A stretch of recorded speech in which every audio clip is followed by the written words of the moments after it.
I used to think I had everything I once dreamed of. The kind of life my mother had worked double shifts to imagine for me. A husband who believed in my ideas, a business that carried our names, and a home that finally felt like a place where I belonged. After years of scraping by, of trying to prove myself in rooms that barely noticed me, I believed I had found stability. And for a long time I convinced myself it was true. But even then I felt it.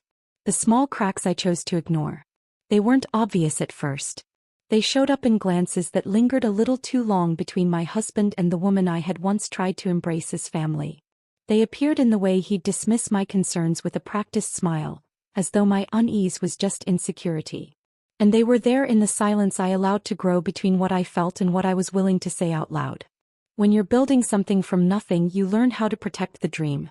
You cover the weak spots, paint over the fractures, and tell yourself it's solid. I told myself that marriage was the same. That our company's success was proof of love, proof of unity, proof that everything was working. But deep down I knew success can't hide everything. And it can't protect you from betrayal.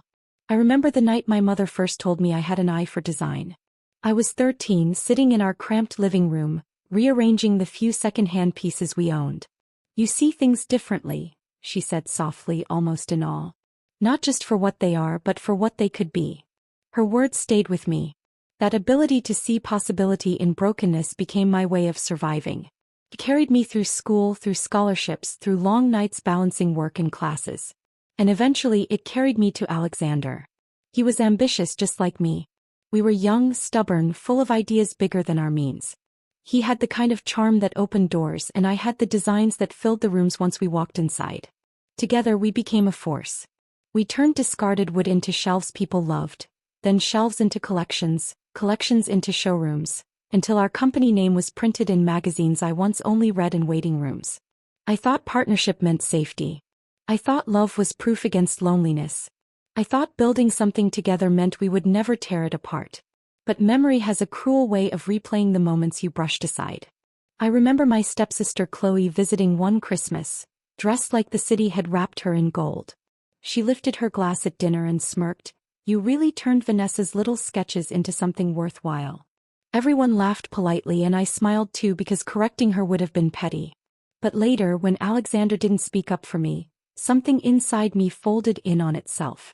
It was easier to believe it didn't matter. Easier to focus on the next design, the next investor, the next expansion. That's the thing about ambition.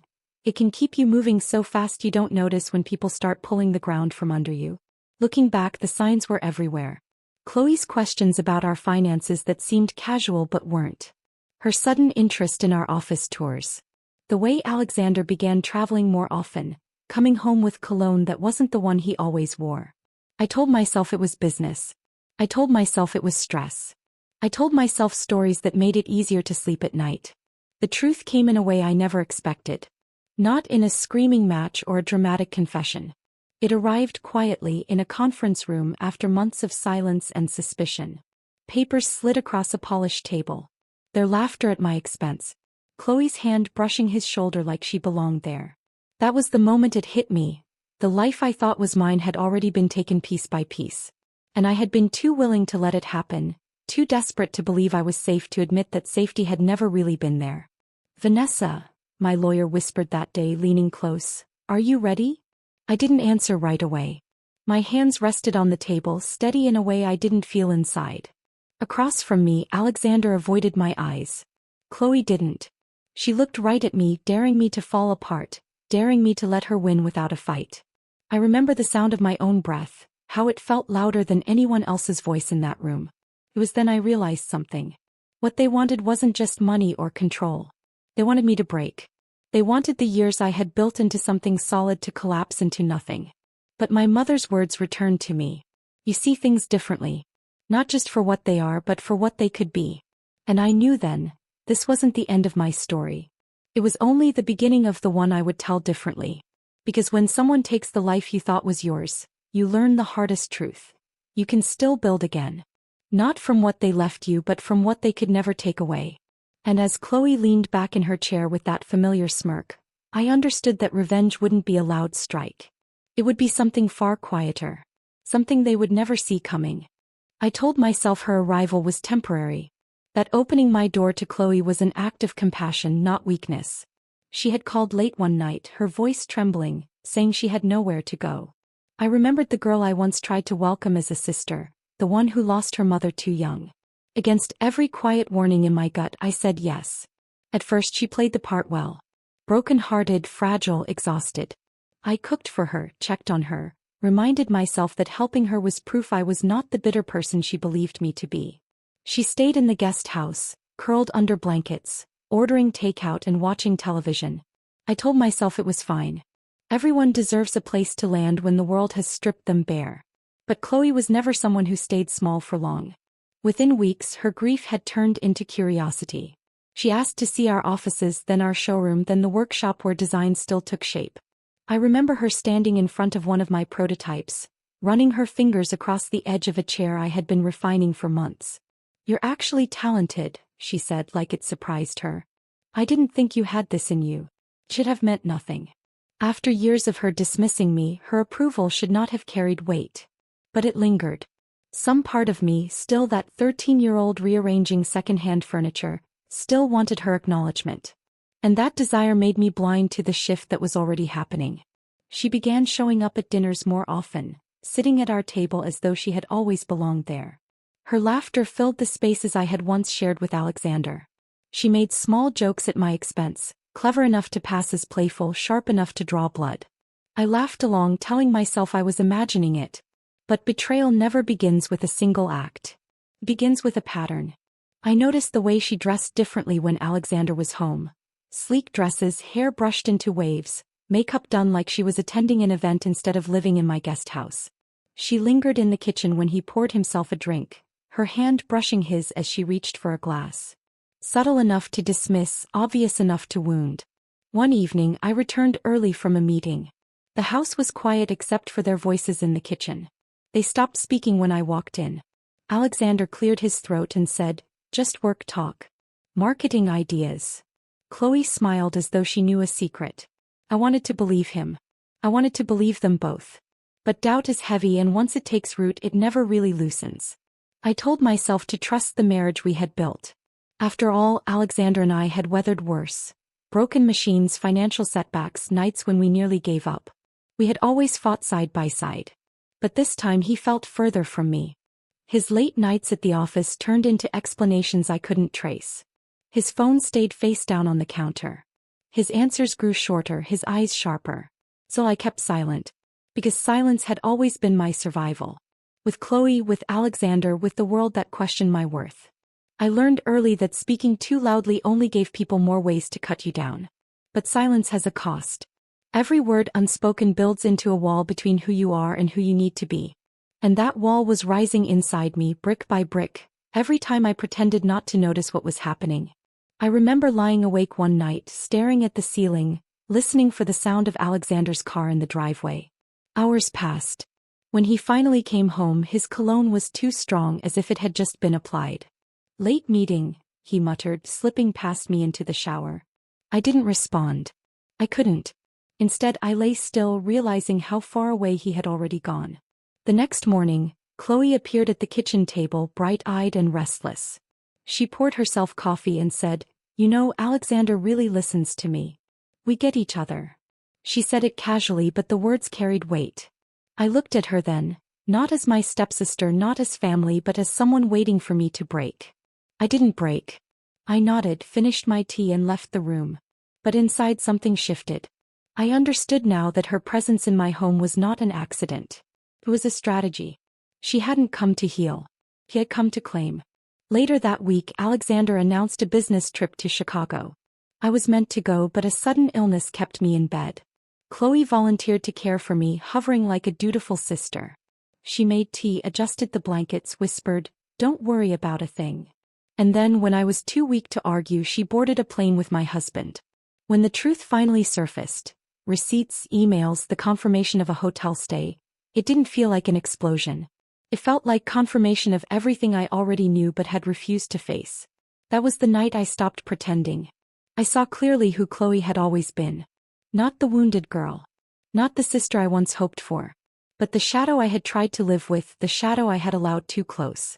And in that clarity, I felt the first flicker of something I hadn't allowed myself to feel in years. Not rage. Not despair. Resolve. Because betrayal, no matter how quiet, awakens a part of you that refuses to stay silent forever. The proof came quietly the way most truths do. A receipt left in his jacket pocket. An email confirming an upgraded suite for two. A hotel clerk's careless mention of Mr. Thompson and his wife, Miss Cooper. Each detail on its own could have been explained away, but together they built a story I could no longer deny. When I confronted Chloe, she didn't bother with denial. She leaned back in her chair, a slow smile curling at her lips. "I wondered how long it would take you," she said, tapping her manicured nails against the table. "Yes, it was me. And no, it wasn't the first time." Her words weren't meant to explain, they were meant to cut. And they did. When Alexander walked through the door later that night, I still held the evidence in my hand. He looked at me the way one might look at an inconvenience, not a wife. "It just happened," he muttered, irritation lacing his tone. "Chloe understands me in ways you never have. She sees the bigger picture." I wanted to scream. I wanted to remind him of the nights we worked until dawn, of the first table we sold from our garage, of the promises whispered over cheap takeout containers when we had nothing but each other. Instead, I whispered, "My designs built this company. My vision carried us." He laughed then, and the sound chilled me. "Anyone can sketch furniture, Vanessa. Building an empire takes more than drawings. It takes someone like me." That was when the illusion shattered. The man I had believed in, the marriage I thought was unbreakable, it all cracked under the weight of his contempt. I saw clearly that he had rewritten our history, reshaping it to make me smaller, to make his betrayal easier to justify. That night, I packed a bag and left. Not because I was ready to move on, but because I couldn't breathe in the same house as them. I checked into a small hotel room with walls that smelled faintly of bleach and carpet worn thin by strangers' footsteps. Lying in that narrow bed, I replayed every moment of our life together, wondering if I had missed the truth all along. The days that followed blurred into one another. He froze the accounts. She moved into my home. Together they gave interviews about the new direction of the company, her smile flashing from glossy magazines while my name was carefully erased. My friends called in whispers, their voices heavy with pity. My stepfather suggested I should have tried harder, that maybe I had left Alexander feeling unseen. Each word added weight to the fog pressing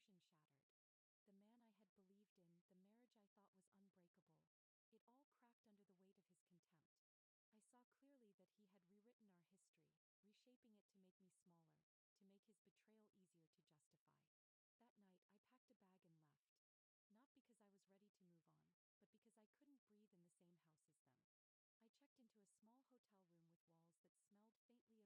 on me.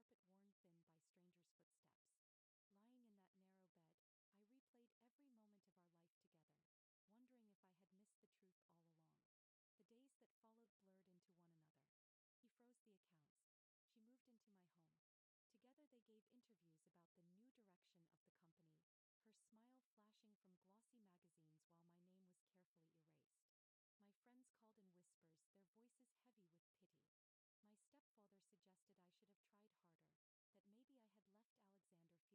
eating. I stopped leaving the room. I stared at the ceiling and asked myself questions I never thought I would ask. Had I been nothing more than a tool? A temporary partner until something shinier arrived? The woman who once built furniture from scraps could no longer build herself out of despair. It was Zoe, my former assistant, who pulled me back. She appeared at my door one gray afternoon, her eyes fierce with the kind of loyalty I had forgotten existed. "You can't let them erase you," she said, setting down a bag of groceries I hadn't asked for. "This company is crumbling without you. He's cutting corners, outsourcing, lying to investors. If you don't fight, everything you built will be gone." I shook my head. "He has the money, the lawyers, the power. What do I have?" Her voice softened. "You still have the truth. And you still have us." That night, I sat at the desk in the corner of the hotel room, the one that wobbled every time I leaned on it, and opened my sketchbook. My hands trembled as I touched pencil to paper. For weeks I had avoided drawing, as though creativity belonged to the life I had lost. But as the lines formed, shapes, textures, possibilities, I remembered who I was before Alexander, before Chloe, before betrayal. I was someone who could see potential in brokenness. And that realization carried me to Patricia Winters, the lawyer Zoe introduced me to. Patricia didn't offer pity. She offered clarity. She listened as I poured out years of history, reviewed the papers Alexander had presented, and finally said, "These documents are wrong. And I think he knows it." For the first time in months, I felt the smallest flicker of hope. Still, the days remained heavy. There were mornings when I couldn't summon the strength to rise. Evenings when loneliness pressed harder than anger. Yet each time I thought about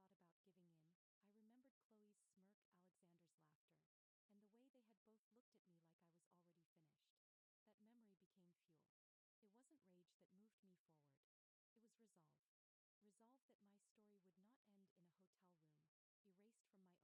that the people who underestimated me would learn that silence doesn't mean defeat. In the mirror above the desk, I saw a woman I barely recognized, tired, thinner,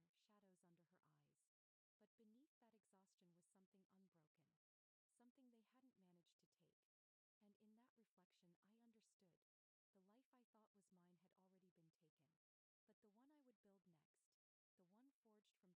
one forged from betrayal and clarity, would belong to me alone. The first time Patricia laid the documents across the table, I didn't understand what I was looking at. My name, my signature, my ownership stake written in black and white. 51%, she said calmly, tapping the page. This company was never his alone. Legally, it has always been yours. Her words hit like a slow echo. For months I had been told I was nothing. For months I believed it. Now here was the proof that I hadn't been erased, only buried beneath his lies. I leaned back in the chair, my voice barely audible. Why would he give me control? Patricia didn't flinch. Because he needed you at the start. And because back then he wasn't afraid of you. He thought you'd never use it. It was the first time I realized that power doesn't always shout. Sometimes it sits quietly in a drawer, waiting for you to remember it belongs to you. In the weeks that followed, Patricia taught me a new language. Contracts, governance, fiduciary duty. Words I had once skimmed over, trusting Alexander to handle. Now they became weapons. She explained how signatures must align, how amendments could be challenged, how evidence of fraud unraveled even the most carefully constructed facade. I wrote notes until my hand cramped, learning to navigate a world where precision mattered more than passion. At night, I returned to the hotel room and sketched. Not furniture but plans, step-by-step maps of what reclaiming my life would look like. It wasn't about revenge. Not yet. It was about survival. Zoe visited often, carrying whispers from inside the company. She told me of suppliers who were leaving, of employees who missed the values we had once built around. They're waiting for you, she said. Even if they don't know it yet. I listened, nodded, and tucked her words away. Part of me still felt fragile, still doubted if I was strong enough to fight. But every report of Alexander's shortcuts, every careless extravagance Chloe charged to the company card, reminded me that silence would cost me more than speaking ever could. One night, Patricia looked me squarely in the eye and said, "You need to decide what you want. Do you want a clean exit or do you want your company back?" My throat tightened. The easier choice was to walk away. Take a settlement, disappear, build something new. But as I pictured it, my chest ached. That company carried my fingerprints, my ideas, my years of sacrifice. To walk away would be to confirm their version of history. "I want it back," I whispered. She nodded once. "Then you'll need to be patient. We gather everything. We let them think they're safe. And when it's time, we strike." It was strange stepping into this new role. I wasn't the designer hunched over sketches anymore. I was a strategist, a quiet observer, a woman waiting for her moment. The anger I once felt began to cool into something sharper. Not fire but steel. I stopped answering Alexander's calls. I stopped responding to Chloe's pointed texts, the ones meant to taunt me. Instead, I poured my focus into documenting everything. Receipts, reports, whispers from former clients. Each piece of evidence was a brick in the case we were building. The hardest part was facing myself. In the silence of the hotel, I replayed the years I had ignored the warning signs. I thought about the moments I laughed off Chloe's digs, the times I let Alexander's charm overshadow my doubts. There were nights I cried until I couldn't breathe, ashamed of how long I had let myself believe in illusions. But shame, I learned, can be turned into discipline. And discipline builds resilience. When Patricia handed me a folder filled with board statements, financial discrepancies, and forged signatures, she smiled faintly. "You're stronger than you think, Vanessa. Most people fold by now. You've done the opposite." I didn't smile back, but I felt it, the quiet shift inside me. The woman who had once stayed silent at her own table was gone. In her place was someone who finally understood the cost of trust and the necessity of proof. From then on, every step felt different. Each meeting with Patricia, each late-night sketch, each whispered update from Zoe was part of something larger. I wasn't just surviving betrayal anymore. I was preparing for the day they would realize I had never been powerless. And when that day came, it wouldn't be loud. It would be calm. Precise. Devastating in its simplicity. Because true power doesn't announce itself. It waits. And when it moves, there is no mistaking who it belongs to. The conference room smelled faintly of leather and polish, the kind of place designed to intimidate. Alexander sat at the far end of the table, his lawyer beside him, papers stacked neatly in front. Chloe was there too, dressed like she already owned the world she thought she was inheriting. I walked in with Patricia at my side, my steps steady though my chest pounded. 4 months, I had trained myself for this moment. Every document reviewed, every witness statement secured, every lie carefully dismantled. Still seeing them together, confident and smirking, sent a chill through me. Their lawyer began first. He spoke with practiced ease, presenting Alexander as the sole founder, the visionary, the man who had built everything. My name was mentioned only in passing, reduced to a helper, a wife who played with fabrics and sketches while he carried the weight of the empire. Each word was designed to shrink me smaller. Chloe leaned forward then, sliding 2 bills across the table with a smirk. "For your cab fare," she said coldly. "You can leave now." The insult stung, but I didn't flinch. I looked at Patricia and she gave the slightest nod. That was the signal. Her laugh filled the room then, startling everyone. She opened her folder and began laying out documents one by one. The original incorporation papers. My 51% ownership. Alexander's own handwriting, declaring my role as the creative foundation. The shift was immediate. His lawyer's face paled as he scanned the pages. Alexander grabbed them with trembling hands. "This is a forgery," he snapped. But Patricia's voice cut through him, calm and unshaken. "It's filed with the state. Verified. Witnessed. Your signature is right there." Chloe looked from him to me, confusion overtaking her smirk. "What does this mean?" she asked, her voice sharp with panic. But he didn't answer. For the first time his silence belonged to me.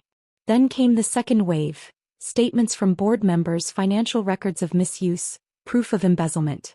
Patricia laid them out like a quiet storm, each page heavier than the last.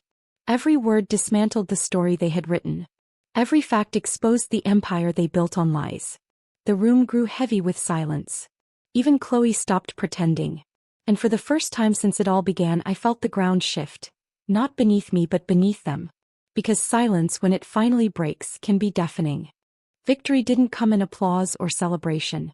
It came in signatures, in resignations, in the quiet way Alexander's name was removed from the letterhead. Within days he was no longer CEO. Chloe disappeared from the office, her glamour stripped to nothing more than debts and whispers. I stepped into the building I had once abandoned, my designs hanging forgotten on the walls. Employees paused as I passed, their eyes filled with something I hadn't seen in months: hope.